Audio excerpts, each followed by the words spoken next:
All right, everybody, welcome back to the channel. My name is Gillis the Kid, and I was watching the Apple event. Every September, Apple has like new iPhones that came out. I was wondering what the difference was going to be, but I was actually surprised. We're going to be talking a little bit about it. I haven't done an online review in a while, but so Apple, when the 12 came out, it was like the first 5G iPhone that came out. And then the 13 and the 13 Pros, they came out. They were all about the camera.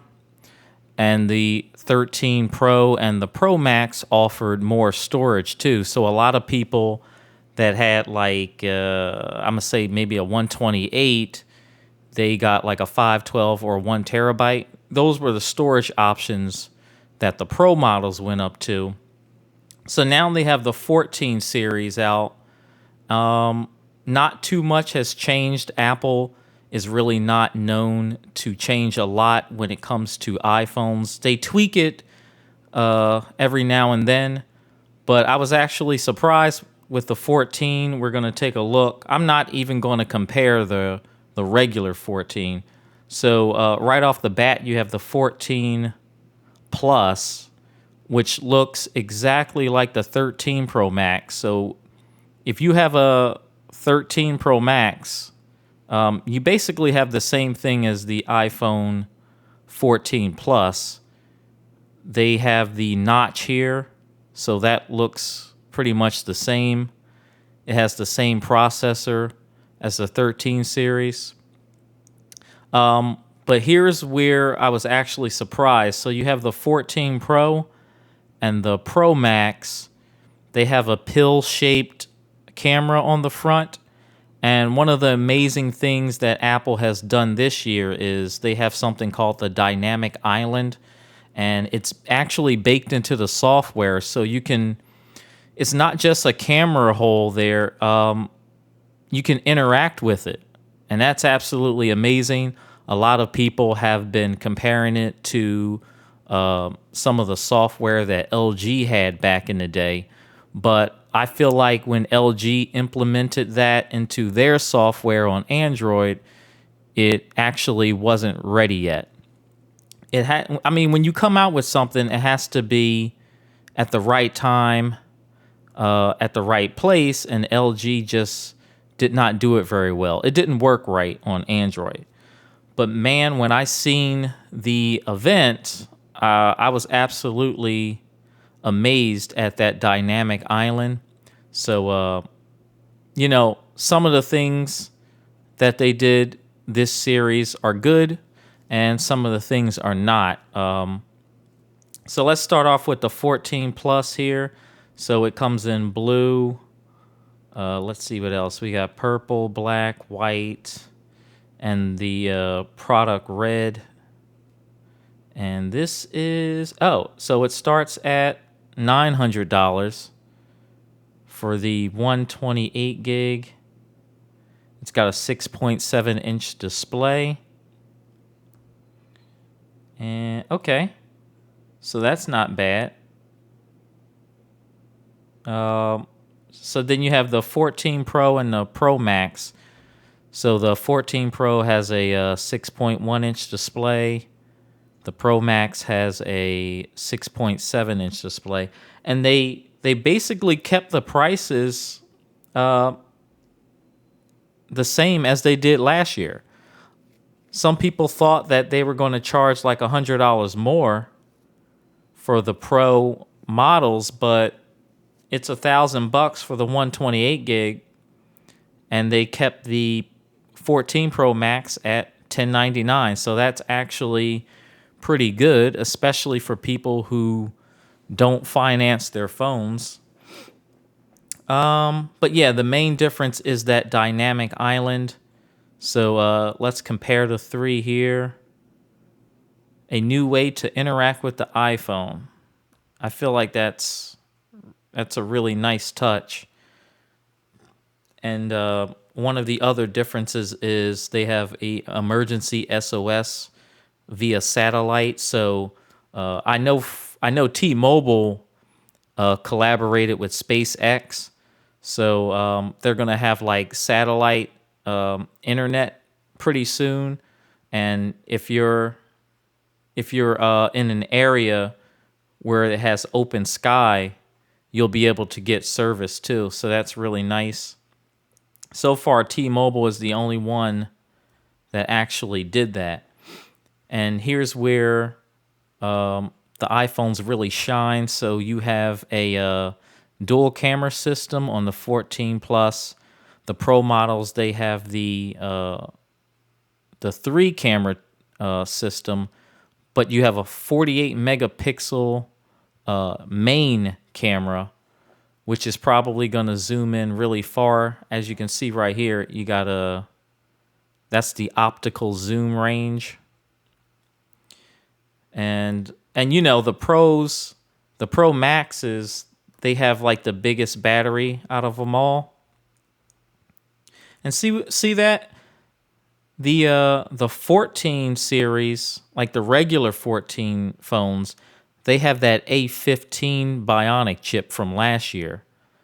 So Apple, they did not upgrade that chip. And then the Pro models, they have the A16 Bionic chip, which actually doesn't really look too much of a different from the A15. I'm pretty sure it's going to be a little bit faster. They probably did something to where they're going to like tweak it to make it faster. Face ID, you know, all that stuff, MagSafe. The Pro models, you can get them in like the 1 terabyte option. And yeah, you know, so the Pros, they got the 3 cameras, bigger batteries, slightly better resolution. I'm not going to go into like all of this stuff. But the one thing I want to talk about is, you know, the way Apple have baked that dynamic island into the software. It's really amazing, and I can't wait to use it. And I'm not an Apple hater by all means. I've actually pre-ordered almost everything except for the MacBooks. But I got the 14 Pro. My fiance got the 14 Pro Max. Now, one of the things I am really excited for, and I didn't even think I was going to be that excited, is the Apple Watch Ultra. And this rugged Apple Watch is it looks absolutely amazing. I can't wait to get it. I've been dying for like a rugged type watch. And I know there's other smartwatches on the market that they're a little bit cheaper, but you know, it's not Apple. It doesn't have Apple software. Most of Apple products pretty much you know, work seamlessly together. But this looks amazing. Look at that. I pre-ordered the orange. It's $800 though, so a tad bit pricey. And they came out with like new AirPods as well. I don't really care about AirPods because I like the 3rd generation ones. And some of my friends never upgraded their AirPods. Like they have the first AirPods that came out, and they're still working. So I'm not really an AirPods type of guy. I do have like a pair of Beats, and then I bought my girl like the Pros, like the Max, like the ones you put on your head, the over the headphones. But yeah, the watch, I can't wait for that. And then the phone, I can't wait to mess around with that dynamic island. The one thing I would say is, you know, all of Apple products work really well together. But there are some things that I don't like. So, you know, they took away the, like the headphone jack and all that stuff. Apple has never had expandable storage, like, ever. But they took away, like, the charging block, which is bullshit. And now, in the United States, it's only eSIM. So I feel like these carriers and these companies, they got together and they came up with a way to fully lock people in, because, when you travel, you want that option to put a physical SIM card in your phone. But, now they took that away, so we're going to see how that goes. But I can't wait to get the 14 Pro.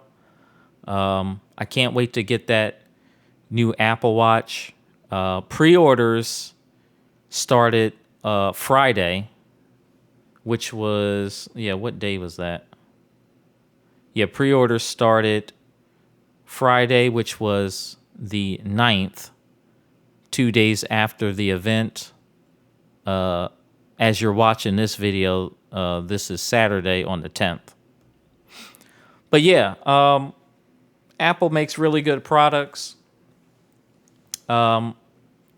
Years ago, we joked about how they would, take stuff away from us little by little, and now they're doing it. I'm not really a fan of that. I'm starting to travel a lot more now than what I did when I was younger. And I really would have liked the option to have a physical SIM, but we'll see how it goes. Apple is known to take your money and not give you as much anymore. But when I get the new phones, I'm going to have a full review on the products. I'll drop the links and stuff down into the description. Let me know what you think about these new phones and the watches. As always, I'm going to have some more videos coming up pretty soon. I want to thank everybody for watching, and I'll catch you on the next one. Peace.